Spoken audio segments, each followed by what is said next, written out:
সিরিয়ালের আজকের পর্ব দেখার পর আপনাদের কারোরই আর শান্তিতে থাকার উপায় নেই।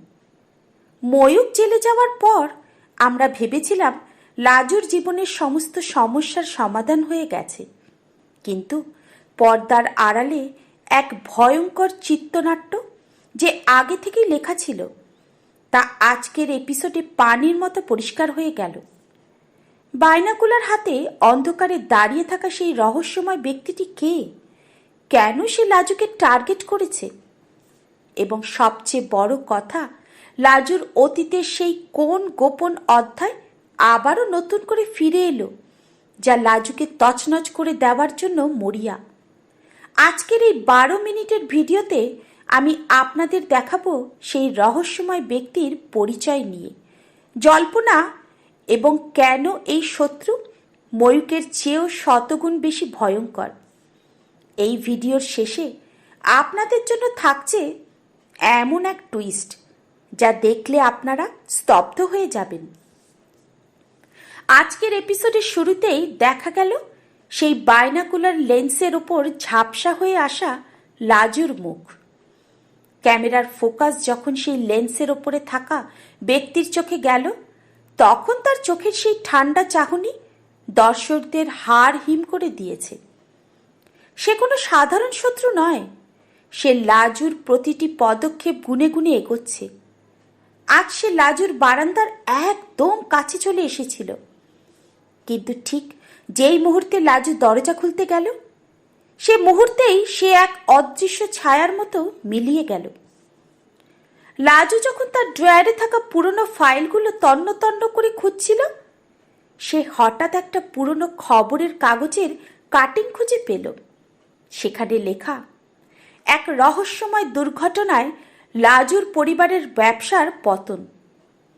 সেই খবরের কাগজের নিচে একটা লাল কালিতে লেখা নাম ছিল, যা লাজু এতদিন ভুলে গিয়েছিল। আজ সেই নামটি যখন লাজুর সামনে ভেসে উঠল, তার মুখ থেকে অজান্তেই বেরিয়ে এলো, তুমি তুমি এখনো বেঁচে আছো। আমরা জানতে পেরেছি ময়ূকের জেলে যাওয়ার পেছনে এই রহস্যময় ব্যক্তির হাত ছিল, কারণ সে চেয়েছিল ময়ূককে সরিয়ে দিতে, যাতে লাজু একা হয়ে যায়। ময়ূক আসলে এই ব্যক্তির হাতের একটা পুতুল ছিল। ময়ূক যখন লাজুকে মারতে চেয়েছিল, এই ব্যক্তি তখন ময়ূককে যোগান দিয়েছিল। এখন ময়ূক অকেজো হয়ে যাওয়ায় সে নিজেই ময়দানে নেমেছে। এটা কি তবে আরো বড় কোনো ষড়যন্ত্রের শুরু? আজকের এপিসোডে লাজুর বাড়ির প্রতিটি জানালার কাছে একটা অদ্ভুত চিহ্ন দেখা গেছে।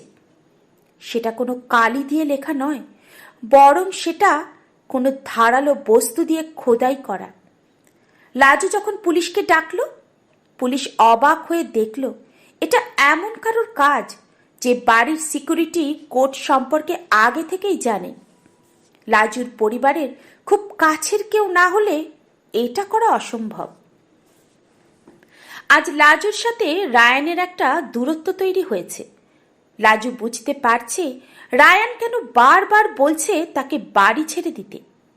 রায়ান কি এই রহস্যময় ব্যক্তির সাথে কোনোভাবে যুক্ত, নাকি রায়ানকে ব্ল্যাকমেল করে এই ব্যক্তি নিজের কাজ হাসিল করছে? লাজুর মনে আজ সন্দেহ দানা বাঁধছে। সে আর কাউকে বিশ্বাস করতে পারছে না, এমনকি রায়ানকেও না। রাত তখন 2টো। লাজুর ফোনে একটা ভিডিও কল এলো। ওপাশ থেকে সেই ব্যক্তিটির চেহারাটা অন্ধকার, কিন্তু তার গলাটা আজ পরিষ্কার শোনা গেল, একদম গম্ভীর আর পরিচিত। সে বলল, লাজু, আমি তোমার অতীত, সেই ভুলটা যেটা তুমি 7 বছর আগে করেছিলে, তার খেসারত আজ দিতে হবে। লাজু এই কথা শুনে পাথর হয়ে গেল। 7 বছর আগে ঠিক কি হয়েছিল লাজুর জীবনে? লাজু আজ হার মানার পাত্রী নয়। সে নিজের ল্যাপটপে তার পুরনো ডায়েরির ডিজিটাল কপি খুঁজে বের করল। সেখানে সে পেল 7 বছর আগের সেই ভয়ঙ্কর দুর্ঘটনার পুরো বিবরণ। সেই দুর্ঘটনায় যে ব্যক্তি নিখোঁজ হয়েছিল, আজ তারই কণ্ঠস্বরের সাথে এই শত্রুর গলার স্বরের হুবহু মিল। লাজু কি তবে নিজের অজান্তেই কোনো ভুল মানুষকে দোষারোপ করে আসছে? এপিসোডের শেষ ভাগে এক অদ্ভুত ঘটনা ঘটল। লাজু একাই সেই গোপন জায়গায় গেল যেখানে সে ওই ছায়ামূর্তিকে দেখেছিল। সেখানে সে একটা জিনিস পরে থাকতে দেখল। হ্যাঁ, সেই বাইনাকুলারটি। শত্রুটি কি ইচ্ছাকৃতভাবে এটা ফেলে রেখে গেছে লাজুকে আমন্ত্রণ জানাতে? লাজু সেটা হাতে নিতেই দেখল তাতে একটা ডিজিটাল ট্র্যাকার লাগানো আছে।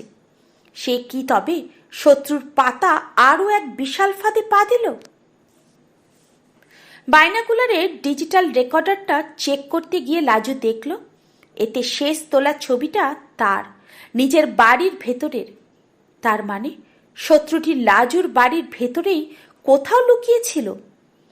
লাজু আতঙ্কে চারপাশে তাকাতে লাগলো, কিন্তু ঘরে কেউ নেই। সে কি তবে একা না? বাড়ির কেউ কি তাকে আজীবন টার্গেট করে রেখেছে? এপিসোডের একদম শেষ দৃশ্যে দেখা গেল লাজু যখন বাথরুমের আয়নার সামনে দাঁড়াচ্ছে, আয়নার উল্টো দিকে একটা ছায়া নড়ে উঠল। লাজু পেছন ফিরলেই দেখল কেউ নেই, কিন্তু আয়নার গায়ে লিপস্টিক দিয়ে বড় বড় করে লেখা, আমি ফিরে এসেছি লাজু। এই রহস্যময়ী ব্যক্তিটি কি তবে কোনো নারী? কেই নতুন ভিলেন? বন্ধুরা, লাজুর জীবনের এই নতুন ও ভয়ঙ্কর অধ্যায়টি আপনাদের কেমন লাগছে? আপনারা কি মনে করেন আয়নার ওই লেখাটি অন্য কোনো নারীর কাজ? আর লাজুর 7 বছর আগের সেই ভুলের সাথে আজকের এই শত্রুর যোগসূত্র কি? আপনাদের মূল্যবান মতামতগুলো নিচে কমেন্ট সেকশনে অবশ্যই লিখে জানান। ভিডিওটি ভালো লাগলে লাইক দিন এবং আমাদের পরবর্তী আপডেট পাওয়ার জন্য চ্যানেলটি সাবস্ক্রাইব করে বেল আইকনটি প্রেস করে রাখুন। আগামীকাল নতুন কোনো বিপদের সম্মুখীন হয় লাজু, কিভাবে এই রহস্যের সমাধান করে, তাই নিয়ে আমরা খুব শীঘ্রই আসছি। ভালো থাকুন, সতর্ক থাকুন। ধন্যবাদ আমাদের সাথে থাকার জন্য।